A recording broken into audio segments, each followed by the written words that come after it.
Hello दोस्तों, नमस्कार। स्वागत है आप सभी का मेरे यूट्यूब चैनल पे। तो दोस्तों, जैसा कि आपको पता है, यहाँ पे जो है हमारी वन दरोगा की सीरीज़ चल रही है। तो वन दरोगा क्वेश्चंस की सीरीज़ में हम अगला पार्ट लेके आए हैं, जिसमें हम 201 से लेके 250 तक यहाँ पे क्वेश्चन डिस्कस करेंगे। ठीक है, तो इस प्रकार से हम इस टाइम पे बायो के क्वेश्चन यहाँ पे डिस्कस करने वाले हैं। तो उम्मीद है दोस्तों, आपने जो है अगले के हमारे जो है यहाँ पे 5 पार्ट समाप्त हो चुके हैं। 5 पार्टों में जो है हमने यहाँ पे 50 क्वेश्चन करे हैं। ठीक है, पहले पार्ट में जो कि हमने यहाँ पे 100 क्वेश्चन करे थे, और बाकी के जो 4 पार्ट थे वहाँ पे हमने जो है 50-50 क्वेश्चन यहाँ पे डिस्कस करे थे। तो उम्मीद है दोस्तों, आपने वो पार्ट देख लिए होंगे। अगर अभी तक नहीं देखा तो आप जो है हमारी वीडियोज़ की प्ले में जाके वहाँ पर आराम से देख सकते हैं। तो देखिए, अगला क्वेश्चन आता है आज का। 201 से शुरू करते हैं। तो यहाँ से आता है कि जो लाल रक्त में जो लाल रंग होता है वह किसके कारण होता है। तो जो रक्त में लाल रंग होता है आपका, यह आपका हीमोग्लोबिन के कारण यहाँ पे होता है। तो ये आपको यहाँ पे याद रखना है। ठीक है, यहाँ पे वन लाइनर हम आपको कराते हैं, और जो एनसीईआरटी का हमारा कोर्स चल रहा है उसको भी आप जाके देख सकते हैं। अगला क्वेश्चन यहाँ से बनता है कि स्वस्थ मनुष्य होता है उसके शरीर का जो है औसत रक्तचाप कितना होता है। तो औसत जो आपका ब्लड प्रेशर बोलते हैं जिसको, ठीक है, तो 120 से लेके यहाँ पे 120/80 यहाँ पे उसका रक्तचाप होता है। अगला आता है कौन सा रक्त समूह सर्वदाता होता है। तो बेसिकली कौन सा ब्लड ग्रुप होता है जो कि सभी को रक्त दे सकता है। तो वह आता आपका वो ब्लड ग्रुप वाले। ठीक है, अगला आता है कौन सा रक्त समूह जो है सर्वग्राही होता है, यानी सबका रक्त ले सकता है। ठीक है, तो वो ए बी ग्रुप का यहाँ पे आता है। अगला आता है रक्त समूह की खोज किसने की थी। तो जो आपका रक्त समूह होता है इसकी खोज आपकी कार्ल लैंड स्टीनर ने की थी। यह यहाँ से इंपॉर्टेंट बन जाएगा। ठीक है, अगला आता है RH जो होता है कारक का संबंध किससे है। तो जो RH कारक होता है आपका बेसिकली यहाँ बंदर से संबंधित होता है। नेक्स्ट क्वेश्चन चलते हैं। आगे आता है WBC का प्रमुख कार्य क्या होता है। तो जो आपका WBC होता है बेसिकली इसका कार्य रोगों के प्रति जो है प्रतिरोधक क्षमता को बढ़ाना होता है। जैसे आपने देखा होगा WBC का यहाँ पे टीका भी लगता है। ठीक है, तो इस प्रकार से यह कार्य आता है। अगला आता है लाल रक्त कणिकाएं जो होती है मुख्यतः कहाँ बनी होती है। तो जो लाल रक्त कणिकाएं होती है आपकी वो बेसिकली अस्थि मज्जा में बनी होती है। आगे आता है प्लाज्मा में जल का प्रतिशत कितना होता है। तो जो आपका प्लाज्मा होता है उसमें आपका 90% यहाँ पे वाटर पाया जाता है, यानी 90% आपकी जल की मात्रा उसमें होती है। नेक्स्ट आता है मानव शरीर में पाचन का अधिकांश भाग किस अंग से में संपन्न होता है। ठीक है, तो जो मानव शरीर का पाचन होता है बेसिकली छोटी आंत में अधिकतर भाग संपन्न होता है। चलते हैं नेक्स्ट। अगला क्वेश्चन आता है मानव शरीर में जो रक्त होता है उसके जो शुद्धिकरण की प्रक्रिया को क्या कहते हैं। तो जो मानव शरीर का रक्त होता है उसके शुद्धिकरण की प्रक्रिया को यहाँ पे डायलिसिस कहा जाता है। ये भी आपको यहाँ याद रखना है। ठीक है, इंपॉर्टेंट है। चलते हैं नेक्स्ट। अगला क्वेश्चन आता है आपका डायलिसिस की प्रक्रिया किस अंग से संबंधित होती है। तो जो आपकी डायलिसिस की प्रक्रिया होती है वो बेसिकली आपकी उरिक से संबंधित होती है। ठीक है, नेक्स्ट आता है उरिक से प्रति मिनट औसत कितना रक्त प्रभाव होता है। तो जो आपका उरिक होता है लगभग 200 सीसी के बराबर यहाँ पे जो है रक्त का प्रभाव होता है। अगला आता है एंजाइम मूलतः क्या होते हैं। तो जो आपके एंजाइम होते हैं वो बेसिकली यहाँ पे प्रोटीन आपके होते हैं। चलते हैं नेक्स्ट। अगला क्वेश्चन आता है प्रोटीन के पाचन में कौन सा एंजाइम सहायक होता है। तो जो आपका प्रोटीन होता है उसके पाचन तंत्र में बेसिकली आपका ट्रिप्सिन एंजाइम यहाँ पे सहायक होता है। अगला आता है दूध के पाचन में कौन सा एंजाइम सहायक होता है। तो जो आपका दूध का पाचन होता है उसमें जो है बेसिकली रेनिन एंजाइम आपका इसमें सहायक होता है। चलते हैं नेक्स्ट। अगला क्वेश्चन आता है पहली बार रुधिर परिसंचरण की व्याख्या किसने की थी। तो जो पहली बार रुधिर परिसंचरण की व्याख्या आपकी विलियम हार्वे ने की थी। ये भी आपको यहाँ पे याद रखना है, इंपॉर्टेंट है। आगे आता है यदि मानव शरीर में रक्त की अपर्याप्त आपूर्ति हो तो इसे क्या कहते हैं।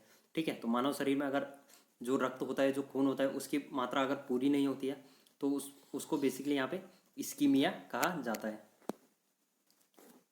अगला क्वेश्चन आता है शरीर की सबसे छोटी अंतःस्रावी ग्रंथि कौन सी है। तो ये आपकी शरीर की सबसे छोटी अंतःस्रावी ग्रंथि आपकी पीयूष ग्रंथि है। ठीक है, ये भी आपको यहाँ से याद रखना है, इंपॉर्टेंट है।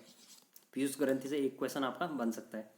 अगला आता है प्रकाश संश्लेषण की प्रक्रिया के लिए आवश्यक गैस कौन सी होती है। तो जो प्रकाश संश्लेषण की क्रिया होती है वहाँ पे जो है कार्बन डाइऑक्साइड आपकी गैस यहाँ पे इम्पोर्टेंट होती है, आवश्यक होती है। ठीक है, चलते हैं नेक्स्ट। अगला क्वेश्चन बनता है आपका, किस प्रक्रिया से पौधे अपना भोजन तैयार करते हैं? तो जो आपका प्रकाश संश्लेषण की प्रक्रिया होती है, जो कि सूर्य के प्रकाश में जो है पौधे अपना भोजन बनाते हैं। तो बेसिकली अपना भोजन जो है पौधे प्रकाश संश्लेषण की क्रिया द्वारा तैयार करते हैं। नेक्स्ट आता है, प्रकाश संश्लेषण हेतु सर्वाधिक क्रियाशील प्रकाश किस रंग का होता है? तो जो बेसिकली अगर प्रकाश संश्लेषण की क्रिया होती है वहाँ पे जो है लाल रंग का प्रकाश जो है सबसे ज़्यादा क्रियाशील होता है। आगे आता है विटामिन्स क्या है? तो विटामिन्स आपका जो है कार्बनिक यौगिक होते हैं। ये आपको याद रखना है, विटामिन से संबंधित जो है क्वेश्चन हम यहाँ पे करने वाले हैं, पढ़ने वाले हैं। ठीक है, तो विटामिन्स का आविष्कार किसने किया था? तो जो आपका विटामिन्स होता है उसका आविष्कार जो है कैरिसिमिर फंक ने किया था, जो कि 1912 में इनके द्वारा विटामिन का आविष्कार किया गया था। यहाँ से भी आपका क्वेश्चन बन सकता है, विटामिन से एक क्वेश्चन आपका बनेगा ही बनेगा। ठीक है, विटामिन पढ़ते हैं। यहाँ पे देखिए, विटामिन ए की कमी से कौन सा रोग होता है? तो विटामिन ए की कमी से आपका रतौंधी रोग होता है। विटामिन बी की कमी से, बी का रासायनिक नाम क्या है? तो जो आपका विटामिन बी है उसका रासायनिक नाम थाइमिन होता है। और विटामिन बी की कमी से जो आपका रोग होता है वो आपका बेरी होता है। विटामिन सी का रासायनिक नाम आपको पता है, जो है कि यहाँ पे स्कॉर्बिक अम्ल होता है। ठीक है, और विटामिन सी की कमी से स्कर्वी यहाँ पे होता है। नेक्स्ट आता है विटामिन डी का जो है रासायनिक नाम क्या है? तो विटामिन डी का आपका जो है रासायनिक नाम कैल्सीफेरॉन है। और विटामिन डी की कमी से होने वाला रोग रिकेट्स है। ठीक है, ये क्वेश्चन आपको सभी याद रखने हैं, vitamin A B C D E और विटामिन के। ठीक है, यहाँ पे आपको मैं करा रहा हूँ। ठीक है, आपको ये नोट कर लेना है। अगला आता है विटामिन डी का रासायनिक नाम क्या है? तो विटामिन डी का अगर रासायनिक नाम पूछ लेता है तो ये आपका कैल्सीफेरॉन है। विटामिन डी की कमी से कौन सा रोग होता है? तो विटामिन डी आपका उससे जो है रिकेट्स रोग होता है। नेक्स्ट आ जाता है विटामिन ई का जो है रासायनिक नाम क्या है? तो विटामिन ई का रासायनिक नाम आपका टोकोफेरोल है। ठीक है, और विटामिन ई की कमी से होने वाला रोग आपका जो है नपुंसकता जो है विटामिन ई की कमी से होता है। नेक्स्ट आता है विटामिन के का रासायनिक नाम क्या है? तो जो आपका विटामिन के होता है उसका रासायनिक नाम फिलोक्विनोन होता है। और विटामिन जो के की कमी से होने वाला रोग होता है वो आपका रक्त का थक्का जमना यहाँ पे होता है। तो ये सभी आपको याद रखने हैं विटामिन। अब देखते हैं अगला आता है, किसके अवशोषण में विटामिन सी मदद करता है? जो आपके लौह होता है। ठीक है, तो लौह के अवशोषण में बेसिकली यहाँ पे विटामिन सी मदद करता है। चलते हैं नेक्स्ट। अगला क्वेश्चन आता है आपका, सूर्य की किरणों से हमें कौन सा विटामिन प्राप्त होता है? तो जो सूर्य की किरणें होती है वहाँ से हमें जो है विटामिन डी प्राप्त होता है। ये भी आपको याद रखना है, कई बार एग्जाम में पूछा गया क्वेश्चन है। अगला आता है मानव शरीर में विटामिन ए कहाँ संचित होता है? तो मानव शरीर में जो विटामिन ए आपका यकृत में संपन्न होता है। ठीक है, संचित होता है। नेक्स्ट आता है किस विटामिन में कोबाल्ट होता है? तो जो आपका विटामिन B2 होता है इसमें बेसिकली यहाँ पे कोबाल्ट पाया जाता है। ठीक है, अगला आता है जल में घुलनशील विटामिन कौन से हैं? तो जल में घुलनशील विटामिन आपका बी व विटामिन सी होते हैं। ये इंपॉर्टेंट क्वेश्चन है, काफ़ी मोस्ट इंपॉर्टेंट क्वेश्चन है। चलते हैं नेक्स्ट। अगला आता है आपका वसा में घुलनशील विटामिन कौन से होते हैं? तो जो आपके वसा में घुलनशील विटामिन होते हैं वो आपके ए डी ई और के होते हैं। ठीक है, तो वसा में घुलनशील विटामिन ए डी ई के होते हैं। और जो अगर आपका जल में घुलनशील आ जाए तो बी सी आते हैं। ठीक है, अगला आता है कौन सा विटामिन जो है स्वप्न की पर्याप्त अवधि तक याद रखने में सहायक होता है? ठीक है, तो बेसिकली आपको सपने वगैरह होते हैं तो बेसिकली जो विटामिन B6 होता है वह आपकी इसमें जो है काफ़ी मददगार साबित होता है। ये भी इंपॉर्टेंट क्वेश्चन है।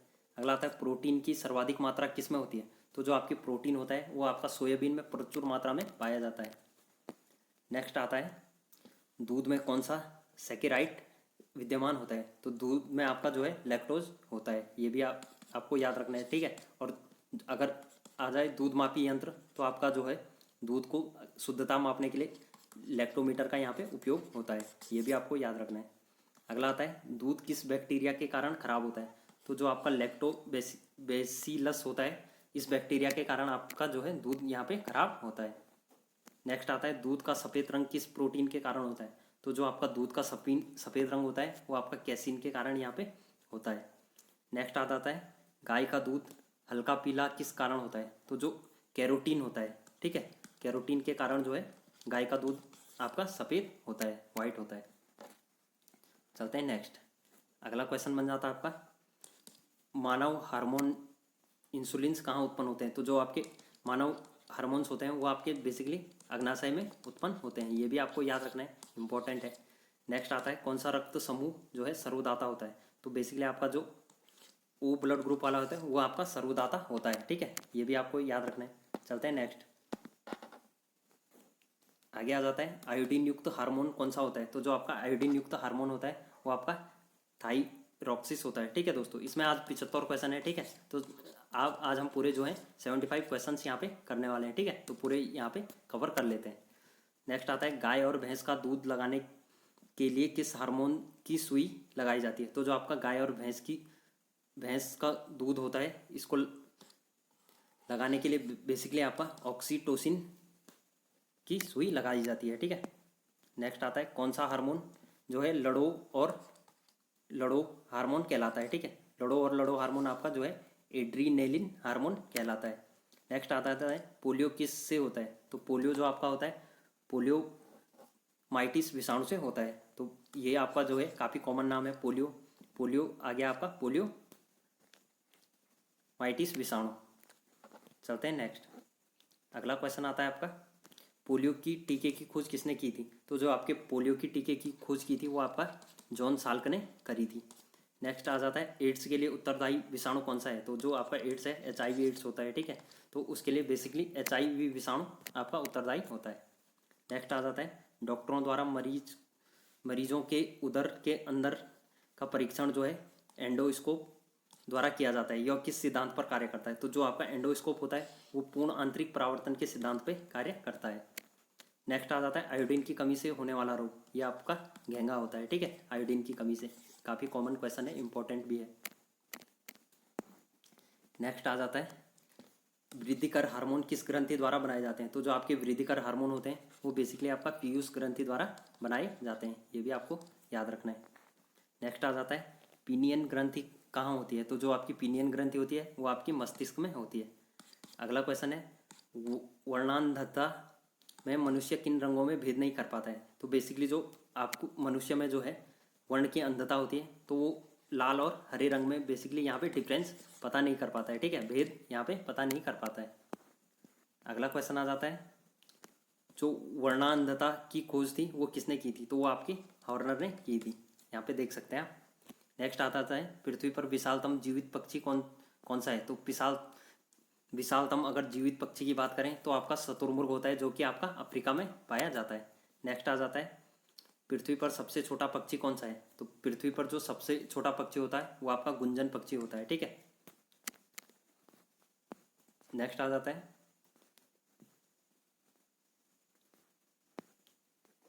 नींबू में जो है कौन सा विटामिन प्रचुर मात्रा में पाया जाता है, तो नींबू में बेसिकली आपका विटामिन सी पाया जाता है। आंवला में भी आपका विटामिन सी पाया जाता है, जो कि खट्टे पदार्थ होते हैं तो उनमें विटामिन सी पाया जाता है। ठीक है, ये आपको यहाँ से याद रखना है। नेक्स्ट आ जाता है RBC का कब्रिस्तान किसे कहा जाता है। ठीक है, तो RBC जो बेसिकली होता है आपका उसका जो कब्रिस्तान आपको पीलिया को कहा जाता है।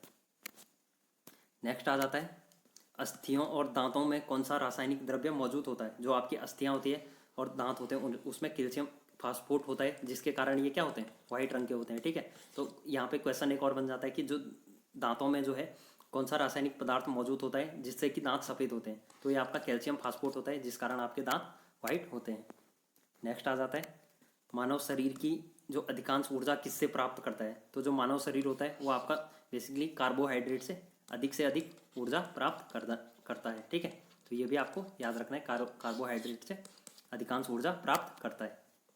नेक्स्ट आ जाता है कार्बोहाइड्रेट के अलावा हमारे शरीर में ऊर्जा का प्रमुख स्रोत क्या होता है, तो जो कार्बोहाइड्रेट के अलावा जो है वसा यहाँ पे ऊर्जा का प्रमुख स्रोत हमारे शरीर में होता है। अगला आ जाता है प्रोटीन का अनिवार्य घटक क्या होता है, तो जो आपका प्रोटीन होता है उसमें बेसिकली यहाँ पे आपका नाइट्रोजन प्रचुर मात्रा में होता है। ठीक है, तो प्रोटीन का अनिवार्य घटक आपका नाइट्रोजन होता है। नेक्स्ट क्वेश्चन है आमाशय रस में कौन सा अम्ल पाया जाता है, तो जो आपका आमाशय होता है वहाँ पे हाइड्रोक्सिल अम्ल पाया जाता है।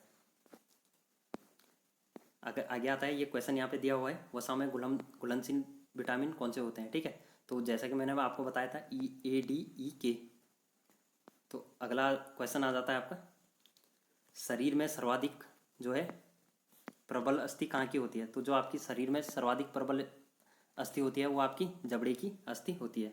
नेक्स्ट आ जाता है मानव शरीर में सपाट अस्थियाँ कहाँ पे पाई जाती हैं? तो जो आपकी मानव शरीर में सपाट अस्थियाँ होती है वो आपकी खोपड़ी में पाई जाती हैं। तो उम्मीद है दोस्तों आपको सेशन अच्छा लगा होगा।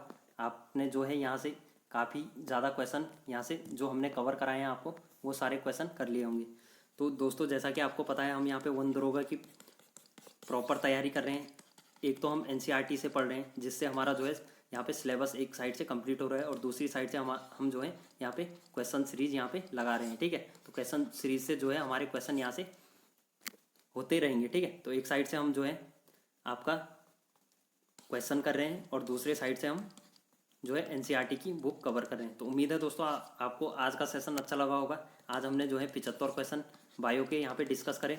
तो अगले सेशन में फिर से दमदार टॉपिक के साथ मैं आपके लिए अगला सेशन लेके आऊँगा। उम्मीद है दोस्तों अगर आपको वीडियो अच्छी लगी होगी तो वीडियो को यार लाइक कर दो, अपने दोस्तों के साथ शेयर कर दो जिनको ज़रूरत है, और चैनल पे नहीं हो तो चैनल को सब्सक्राइब कर दो। मिलते हैं अगली वीडियो में।